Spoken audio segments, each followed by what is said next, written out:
18장 5절부터의 말씀입니다. 실라와 디모데가 마게도냐로서 내려오매 바울이 하나님의 말씀에 붙잡혀 유대인들에게 예수는 그리스도라 밝히 증거하니 저희가 대적하여 회방하거늘 바울이 옷을 떨어 가로되 너희 피가 너희 머리로 돌아갈 것이요 나는 깨끗하니라. 이후에는 이방인에게로 가리라 하고 거기서 옮겨 하나님을 공경하는 디도 유스도라 하는 사람의 집에 들어가니 그 집이 회당 옆이라. 또 회당장 그리스보가 온 집으로 더불어 주를 믿으며 수다한 고린도 사람도 듣고 믿어 세례를 받더라. 밤에 주께서 환상 가운데 바울에게 말씀하시되 두려워하지 말며 잠잠하지 말고 말하라. 내가 너와 함께 있음에 아무 사람도 너를 대적하여 해롭게 할 자가 없을 것이니 이는 이 성중에 내 백성이 많음이라 하시더라. 1년 6개월을 유하며 그들 가운데서 하나님의 말씀을 가르치시니라. 아멘. 오늘 본 말씀은 사도행전인데 고린도 교회가 어떻게 세워졌는가에 대한 시초를 얘기를 하고 있습니다. 그러면서 오늘 본문 말씀의 키워드는 하나님의 말씀에 붙잡혔다는 얘기입니다. 하나님의 말씀에 붙잡혔다는 것은 우리가 한번 돌아볼 필요가 있습니다. 내가 어디에 붙잡혀서 살아가고 있는가? 여러분은 지금 어디에 무엇을 붙잡으려고 쫓아가고 있습니까? 돈에 붙잡혀서 살아가는 사람도 많습니다. 돈이 목적이 돼서 몸이 으스라지려고 돈을 벌기 위해서 애쓰는 것도 봅니다. 또 술과 도박에 붙잡혀서 사는 자들도 많습니다. 또 명예, 권력, 이성, 하여튼 온갖 우상들을 다 붙잡혀가지고 거기에 매달리는 자들이 많습니다. 또 두려움에 붙잡혀가지고 사는 자들도 많습니다. 그 어둠에 갇혀서 헤어나오지 못하고 두려워서 꽁꽁 싸는 자들도 있습니다. 또 과거에 붙잡혀가지고 앞으로 나가지 못하는 자들도 있습니다. 자, 오늘 말씀을 통해서 과연 내가 어디에 붙잡혀 지금 가고 있는가? 오늘 한번 해결받는 그런 시간을 갖기를 원합니다. 사도 바울이 오늘 말씀을 보면은 아덴에서 지금 건너왔습니다. 그래서 고린도로 왔는데 실라와 디모데가 마게도냐로서 내려오며 바울이 하나님의 말씀에 붙잡혔다고 얘기합니다. 실라와 디모데는 바울과 같이 일하는 동역자였습니다. 근데 마게도냐에 있던 실라와 디모데가 지금 혼자 있는 사도 바울에게 왔더니 하나님의 말씀에 붙잡혔다 그럽니다. 그 이유는 여러분들이 사도행전에 17장 16장 이쪽을 한번 보셔야 됩니다. 거기는 아덴에 갔을 때 아덴에서 자신이 사도 바울이 혼자 있게 됩니다. 그래서 자신이 갖고 있는 학식으로 이들을 대항합니다. 아덴은 종교성이 많은 자들이었습니다. 그래서 사도 바울이 얘기하려고 그럴 때 네가 믿는 교가 뭔지 한번 얘기해봐. 우리 같이 얘기해보자 해가지고 큰 핍박도 없었습니다. 그 전에 보면은 어디 빌립보나 이런 데 가면은 막 핍박이 심했습니다. 그래서 교회 세워놓고는 그냥 곧바로 도망오고 또 핍박을 피해서 도망왔는데 아덴은 핍박도 없었습니다. 그런데 반면에 교회도 세우지 못합니다. 낙심했다는 겁니다. 그래서 고린도로 왔는데 고린도의 그 낙심. 여러분 자신이 핍박을 받을 때는 어떻게 해서든지 예수 그리스도의 복음을 전하는데 핍박 없이 자기의 학식과 자기의 경험과 자기가 아는 것으로 사람들을 설득하려고 그러니까 전혀 먹히지가 않습니다. 거기에 하나님의 말씀을 스르르 놓게 됐다는 겁니다. 하지만 하나님의 은혜로 고린도 교회에 아직 교회가 생기기 전입니다. 고린도 지역에 브리스길라와 아굴라가 같이 있습니다. 그래서 천막을 만드는 자로서 같이 거기서 일을 하면서 실라와 디모데가 오니까 이제 하나님의 말씀이 다시 살아 움직이기 시작합니다. 여러분 하나님의 말씀이 움직이지 않을 때 여러분들의 각자 심령들마다 전혀 하나님께서 역사하시지 않는 걸 볼 때는 여러분 우리 주위에 있는 믿음의 동지들이 같이 힘을 합해줘야 됩니다. 인크리에이고 같이 정말 하나님 앞에 우리가 믿는 것이 헛되지 않다는 것을 보여줘야 됩니다. 근데 그것이 사도 바울에게 이 현장에서 일어나고 있다는 겁니다. 그래서 하나님의 말씀에 붙잡혔다는 것입니다. 얼마나 귀한 말씀이면 모릅니다. 여러분 이 장작불도 하나 타는 건 별 힘이 없습니다. 하나 타다가 그냥 타다가 말입니다. 하지만 이게 모이면은 활활 타게 돼 있습니다. 믿는 자들이 함께 모여있고 예수 그리스도를 찬양하고 예수 그리스도의 하신 일, 복음의 메시지가 확실하게 전파될 때 우리는 이 가슴에서 불이 일어납니다. 하나님을 전해야 되고 예수 그리스도가 어떠한 분이신가 전하기는 그 마음이 타게 돼 있다는 것입니다. 여러분, 이 하나님의 말씀에 붙잡혔다는 것은 복음에 젖어 있다는 것입니다. 만왕의 왕 창조주이신 하나님께서 우리에게 말씀으로 주셔서 그 말씀에 우리가 붙잡혀서 움직인다는 겁니다. 여러분, 이 말씀이 얼마나 소중한지 여러분 생각을 해보십시오. 여러분은 어떠한 말씀으로 움직이고 있습니까? 아니면 그냥 오늘도 그냥 듣는 얘기, 빨리 시간 끝나고 카레라이스나 먹으면 좋지 하고 간다면은 큰 착각. 아니면 카레라이스가 말씀이 돼서 거기에 또 움직인다면 또 그것도 나름대로 은혜라고 생각하겠습니다. 하지만 여러분, 노아를 보십시오. 노아가 말씀 이렇게 책으로 써 있는 것도 아닙니다. 하나님께서 말씀을 주십니다. 야, 이 백성 내가 홍수로 멸망하려다. 그러니 방주를 지어라.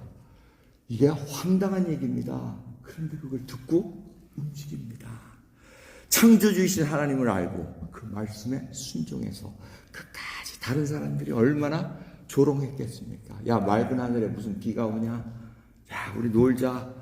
계속해서 그런 일들이 일어났을 겁니다. 근데 노아는 말씀에 붙잡혀서 방주를 짓고 있습니다.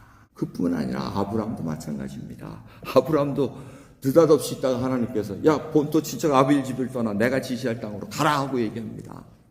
이거는 도대체 무슨 얘기인지 알 수가 없습니다. 근데 말씀에 붙들려서 순종해서 갑니다. 그러면서 이 조상의 믿음의 조상이라는 놀라운 타이틀을 받게 된다는 것입니다. 말씀이라는 것은 여러분 가볍게 흘릴 일이 아닙니다. 히브리서도 4장 2절에 보면은 똑같이 복음의 말씀을 들었는데 이들이 역사하지 않는 이유는 믿음을 화합지 않았기 때문에, 믿음을 결부시키지 않았기 때문에 안 된다고 얘기합니다.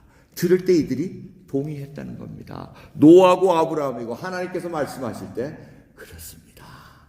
제가 순종하겠습니다. 이 결단이 있었기에, 이 동의가 있었기에, 이 믿음의 고백이 있었기에 가능했다는 겁니다. 여러분, 오늘도 하나님께서는 지금 이 성경의 말씀을 통해서 우리에게 알려주고 있습니다. 하나님의 말씀을 갖지 못하면 우리는 삶의 방향을 잊어버리게 되어 있습니다. 우리가 원하는 기준대로 살아가려고 합니다. 가장 좋은 예가 요시아의 종교개혁입니다. 요시아는 8살 때 왕이 돼가지고 한참 지난 후에 종교개혁을 시작합니다. 유다 왕국이 망하기 한 40년 전입니다. 그러니까 하나님께서 이렇게 보는데, 여러분 이 시대에 보면은 뭐라 그럽니까?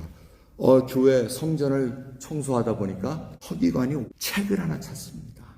제사장이 책을 하나 찾아가지고 서기관에게 줍니다. 그 얘기가 역대하 34장 18절에서 21절에 기록되어 있습니다. 서기관 사반이 또 왕에게 고하가로되 제사장 hil기야가 내게 책을 주더이다 하고 사반이 왕의 앞에서 읽으며 왕이 율법의 말씀을 듣자 곧 자기 옷을 찢더라 얘기합니다. 왕이 hil기야와 사반의 아들 아기암과 미가의 아들 압돈과 서기관 사반과 왕의 사신 아사야에게 명하여 가로되 너희는 가서 나와 및 이스라엘과 유다의 남은 자를 위하여 이 발견한 책의 말씀에 대하여 여호와께 물으라 하고 얘기합니다. 이 얘기는 뭡니까? 말씀이 없었다는 겁니다. 여러분, 우리는 이 구약을 볼 때 이들이 말씀을 항상 듣고 했으리라 하지만 안 그랬습니다. 이들은 그냥 동물 잡아 죽여가지고 피 흘리면 이게 다 죄를 속하는 거지, 다 그렇게 그냥 넘어갑니다. 하나님의 말씀이 적혀 있음에도 불구하고 이들은 그걸 무시하고 있었다는 겁니다. 그렇기 때문에 이 요시아가 종교개혁을 하면서도 하나님의 말씀이 무엇인지를 몰랐습니다.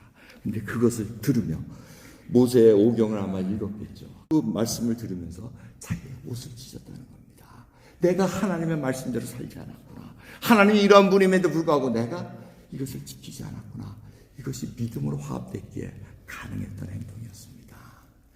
여러분, 저희들이 이 성경을 우리말로 읽을 수 있다는 게 얼마나 하나님의 은혜고 복인지 모릅니다. 자기 말로, 자기 많은 소수부족들, 지금 세계 각지에 흩어져 있지만 소수부족에 자기 말 성경 없는 사람이 많습니다. 그 부족들이. 하지만 선교사를 통해서 그 말씀을 계속해서 자신들의 부족의 말로 번역하는 선교사님들도 많이 계십니다. 성경의 역사를 보면은 이렇게 66권으로 딱 맞아가지고 프린트해가지고 자국의 말로 한 거, 이게 쉽지가 않습니다. 많은 사람들이 목숨을 잃습니다. 영어로, 라틴어로 영어로 옮겨야 되고, 독일어로 옮고, 마틴 루터가 독일어로 번역을 하고, 또 틴데일이라는 분이 또 번역도 모든 것들을 합니다.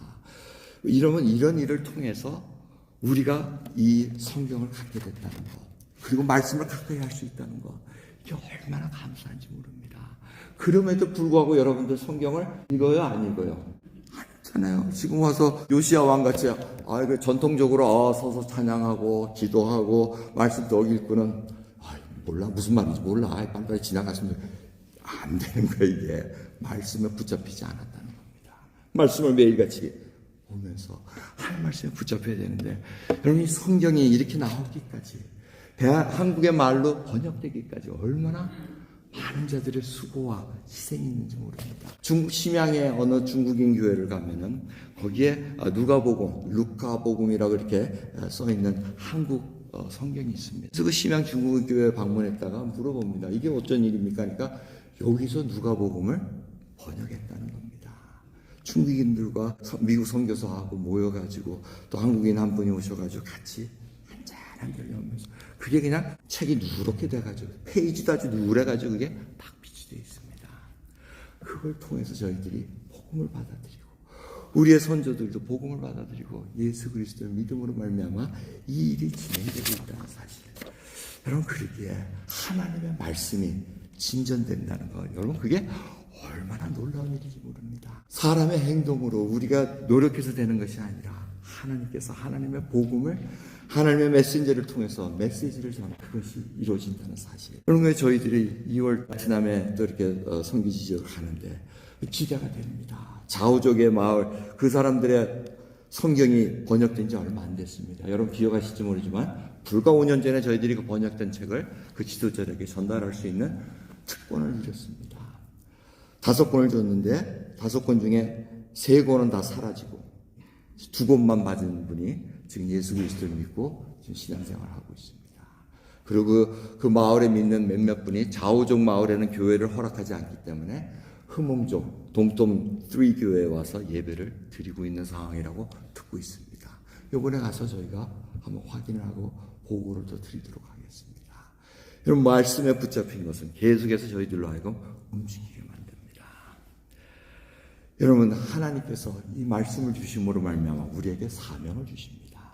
근데 이 사명을 받을 때 각자마다 여러분들이 하나님의 말씀을 듣고 내가 하나님 이렇게 살아야 되겠구나. 예수 그리스도를 증거하는 삶을 살아야겠다 하고 딱 사명을 받았는데 우리가 처해 있는 지위와 환경은 그렇게 멋있지가 않아요. 쭈그러져 있어요. 아무도 내 얘기를 들으면 들을지 않을 것 같아요. 세상의 기준에 의하면 나는 보잘것없는 자가 되어 있습니다. 그럼에도 불구하고 하나님은 사용하시는데 그 이유가 뭔지 아십니까? 하나님은 거기에 상관을 하지 않으십니다. 개개인의 하나님의 모습을 보실 때는 하나님은 어떻게 보시는지 아십니까? 여러분 세례 요한을 아시지 않습니까? 세례 요한이 하나님이 보실 때 뭐라고 표현을 하십니까? 세례 요한이 그 얘기를 합니다. 요한복음 1장 23절을 보면 나는 선지자도 아니고 나는 엘리야도 아니야. 하지만 이사야의 말과 같이 주의 길을 곱게 하라고 광야에서 외치는 자의 소리로라 하고 얘기합니다. 세례 요한은 자기는 소리라고 얘기합니다. voice. 그냥 소리. 이 사람이 뭐가 어떻게 되고 양털을 가죽 옷을 입고 이거 아닙니다. 소리. 그리고 하나님께서 보실 때 각자가 다 하나님의 그 메시지를 전할 수 있는 인스트루먼트를 보고 있다는 것입니다. 그러니 내가 무슨 지위를 갖고 있고 돈이 많고 뭐가 있으면 하나님의 복음을 잘 전파하리라 착각이라는 겁니다. 그건 자기의 교만입니다. 자신이 무슨 약점이 있으면 그걸 가지고 축으로 들여가지고 하나님의 그 주신 은혜를 다 까먹는 분들도 많이 계십니다. 여러분 그래서 주님께서는 계속해서 저희들에게 이 말씀이 계속해서 우리들에게 살아 움직이기 위해서는 제자들에게 아무든지 나를 따라오려거든 나를 부인하고 자기 십자가를 지고 나를 쫓으라고 말씀하십니다. 자기를 부인한다는 게 뭡니까? 나의 존재와 가치를 다 인정하지 말라는 얘기입니다. 그리고 나를 통해서 예수 그리스도의 모든 것들이 드러나기를 원하신다는 것. 이게 참 듣기도 거북하고 행동하기도 어렵습니다. 그거 싸움입니다. 사실은 여러분 구원을 얻은 후에 그 다음에 주님이 부르실 때까지 지금 성화의 과정을 쭉 걸어가고 있습니다. 그런데 우리는 여러분 구원받은 후에 거기서 딱 스탑되는 경우가 많습니다. 구원받았네? 천국 가네? 오케이 하고는 그 다음엔 하나님은 필요할 때는 부르고 또 어려운 일 당하면 또 와서 하고 그런데 그게 아니고 하나님은 우리가 세례요한을 마치 광야에 외치는 소리라고 했던 것처럼 각자마다 사명을 주시면서 그 길을 통해서 하나님이 드러나는 것을 보기를 원하는데 우리는 거기까지 가기가 너무나 힘들어한다는 것입니다. 여러분, 나의 존재와 가치를 어떻게 인정받으시려고 그러십니까? 우리가 세상에 사는 방법은 남에게 내가 너보다 좀 신앙생활 더 잘하고 내가 너보다 우월하다는 것을 알기 위해서는 항상 여보시오, 그렇게 생활하면 안 됩니다.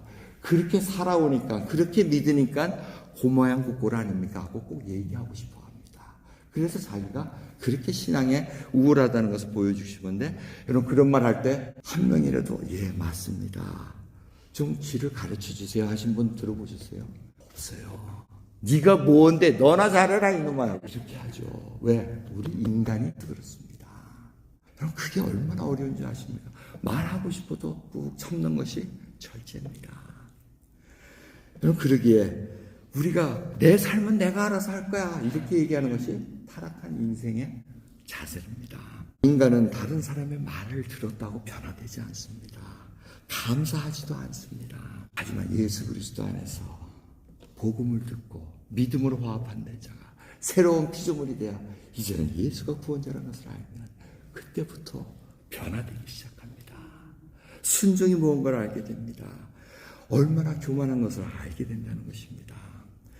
그러면 예수님께서 십자가에서 흘리신 그 피가 바로 나의 죄값을 치르기 위하였다는 그 사실 하나를 깨닫기 시작하면 내가 무슨 얘기를 하고 남에게 뭘 지적하고 할 사항이 아니라는 것을 알게 됩니다. 그럴 때마다 우리는 하나님께서 모든 것이 어떻게 살아가는 것을 깨닫게 된다는 것입니다. 제가 아까 구원받은 때부터 성화가는 과정, 그리고 주님께서 부르셔가지고 우리가 영화되는 과정, 이 전 과정을 볼 때 뭐가 문제가 될까 이렇게 생각을 해봅니다. 근데 문제는 남이 문제가 아니고 제 자신이 문제입니다. 여러분, 남들은 똑같이 얘기를 합니다. 아이고 오늘은 참 이쁘네. 자기가 기분 좋을 때는 그 이쁘네 하는 얘기가 굉장히 좋게 들립니다. 그런데 자기가 기분이 굉장히 나쁘고 오늘은 이쁘네 한데 저게 나를 무시하네, 내가 이렇게 받아들여. 그게 뭐가 잘못? 그 말하는 사람은 똑같이 이쁘네 하고 얘기했는데 받아들이는 그 상황에 따라서 달라진다는 겁니다. 그러면 뭐가 바뀌어져야 되겠습니까? 내가 바뀌어지면 됩니다. 내가 바뀌지 않고 내가 요동치지 않으면 그 사람이 정말 악심을 품고 오늘 이쁘구나 하고 일을 가라도 그게 그냥 그렇구나 하고 받아들일 수 있다는 겁니다. 이게 예수 그리스도께서 우리를 변화시키는 과정인 것입니다. 오늘 옆 사람 보고 한번 얘기해 보실래요? 오늘 참 이쁘나, 오늘 머리도 안 빗고 화장바람 왜 이렇게 안 들어 하고 한번 해보실래요? 그 요동치면은 여러분의 문제가 있는 거지 옆 사람의 문제가 있는 게 아니에요. 왜? 옆 사람은 지적질을 해야 속이 시원하거든요. 그게 우리 타락한 인생의 모습이라는 거예요. 근데 주님은 그걸 변화시킨다. 그것이 우리가 예수 그리스도 믿음으로 말미암아 참된 기쁨을 누리고 하나님 앞에 놀라운 사랑을 누릴 수 있다는 것입니다. 여러분, 그러기에 하나님의 말씀을 살았고, 이게 히브리 4장 12절부터의 말씀입니다. 운동력이 있어 좌우의 날씨는 어떤 것보다도 예리하여 혼과 영과 관절과 골수를 찔러 쪼개기까지 또 마음의 생각과 뜻을 감찰하신다고 얘기하십니다. 그래서 언젠가는 우리 모든 것들이 다 벌거벗은 것 같이 다 드러나게 되어 있다는 겁니다. 말씀에 붙잡히면 나를 바라볼 수밖에 없습니다. 내가 변해야 되는구나. 내가 저 형제 저 자매를 받아들이지 못했구나. 이 말씀이 왜? 하나님의 말씀이 나를 찌르시기 때문에 그렇다는 것입니다. 오늘 이 시간 이 하나님의 말씀에 붙잡혀 있다는 것은 결국 예수 그리스도의 증인이 된다는 것입니다. 사도 바울가 말씀에 붙잡혀서 뭐라 그럽니까? 예수가 그리스도라고 증거했다고 얘기합니다. 그것을 밝히 증거하며 증인의 삶을 계속해서 살아나갔다는 것입니다. 그래서 하나님께서 증거로 또 확인을 시켜줍니다. 야, 잠잠하지 마라. 두려워하지 말며 잠잠하지 말고 말하라. 내가 너와 함께 있으며 아무 사람도 너를 대적하여 해롭게 할 자가 없을 것이니 이는 성중에 내 백성이 많음이라 하시더라. 1년 6개월을 유하며 그들 가운데서 하나님의 말씀을 가르치니라고 말씀하십니다. 그러면 사도 바울이 말씀에 붙잡혔기 때문에 성령 하나님께서 이렇게 알려줬을 때 사도 바울이 순종하면서 1년 6개월을 거합니다. 뭐 다른 빌립보, 뭐 다른 마게도냐, 뭐 아덴 이런데 불과 며칠 안 있습니다. 1년 6개월, 18개월을 지내면서 제자들을 만들고 증인으로서 계속해서 예수가 그리스도이시라는 것을 밝혀내고 있다는 것입니다. 여러분, 말씀에 붙잡힌 자는 이와 같이 제자들을 만들 수밖에 없다는 것을 알려주고 계십니다. 여러분, 그러기에 하나님의 사랑과 은혜를 보십시오. 이 성 중에 내 백성이 많다고 얘기합니다. 근데 이 성이 어떤 성입니까? 고린도입니다. 고린도가 어떤 도시입니까? 타락의 도시입니다. 우상이 득실득실하고 도덕적으로는 도저히, 성적으로 타락해서 말로 표현할 수 없는 안 좋은 일들이 많이 일어났던 도시입니다. 그런데 하나님께서는 이 성 중에 내 백성이 많음이라 얘기합니다. 죄악이 많은 곳에 참으로 은혜가 넘치는 것을 경험할 수가 있다는 것입니다. 사도 바울은 말씀에 붙잡혀서 이 말씀을 듣고 바라보니 진정 하나님께서 이 백성을 사랑하신다는 것을 알게 된다는 것입니다. 하나님의 말씀에 붙잡혀서 한다는 삶은 증인으로의 삶을 매일매일 하나님의 일하심 속에서 하나님 이렇게 일하고 계시고 하나님의 놀라운 그 사랑의 은혜를 맛보며 살아갈 때 우리가 기대를 합니다. 오늘은 이렇게 일하셨고 내일은 어떠한 일을 하실까 기대하면서 인내하고 성실하고 겸손하게 하루하루를 지낸다는 것입니다. 그러면서 이 믿음으로 인해서 믿음이 빚어내는 그 깊이 있는 삶을 프리젠트하는 것입니다. 여러분의 믿음만큼 우리는 깊이를 내놓을 수밖에 없습니다. 그러기에 믿음이 깊으신 분들은 혹이라도 여러분들을 이렇게 했는데 저분이 오늘은 왜 기분이 안 좋은가 보다 하면 그냥 넘어가시면 됩니다. 그저 만나가지고 너 오늘 왜 나한테 인상 썼니? 뒤에 가가지고 따질 것도 아니에요. 그것이 바로 성화의 과정입니다. 예수 그리스도의 품은 자가 모든 것을 아름답게 역사하시는 하나님 앞에 내가 인내하며 내 믿음이 빚어낸 깊은 그 신앙을 하나님 앞에 프리젠트하고 이웃에게 프리젠트하는 이것처럼 아름다운 일이 없습니다. 제가 바라는 것은 우리 뉴라이프 한인교회 성도 여러분, 정말 여러분은 각자가 믿음이 있으십니다. 그 믿음으로 빚어내는 놀라운 삶, 하나님께서 부르셔서 위대한 사명을 주셨을 때 그것이 비록 나는 소리밖에 안 됩니다, 나는 돌멩입니다 라고 할지라도 하나님은 그것을 들으신다는 것을 잊지 마시면서 잘 견뎌내는 저 여러분 되기를 간절히 바랍니다. 기도하겠습니다. 감사합니다. 참으로 허락하신 삶이고 구원의 삶입니다. 증인으로 살기 위해서는 주님을 경험할 수밖에 없나이다. 하나님을 경험한 만큼 제가 주님을 증인할 수밖에 없기에 주여 저희들에게 더 큰 은혜를 부어주시고 하나님 삶 속에서 주신 믿음 그리고 주님을 알아감으로 말미암아 더 깊은 믿음으로 말미암아 정말 깊이 있는 삶을 저희들이 살아낼 수 있도록 오늘도 은혜 베풀어 주옵소서. 감사드리며 예수 그리스도의 이름으로 기도드리옵나이다. 아멘.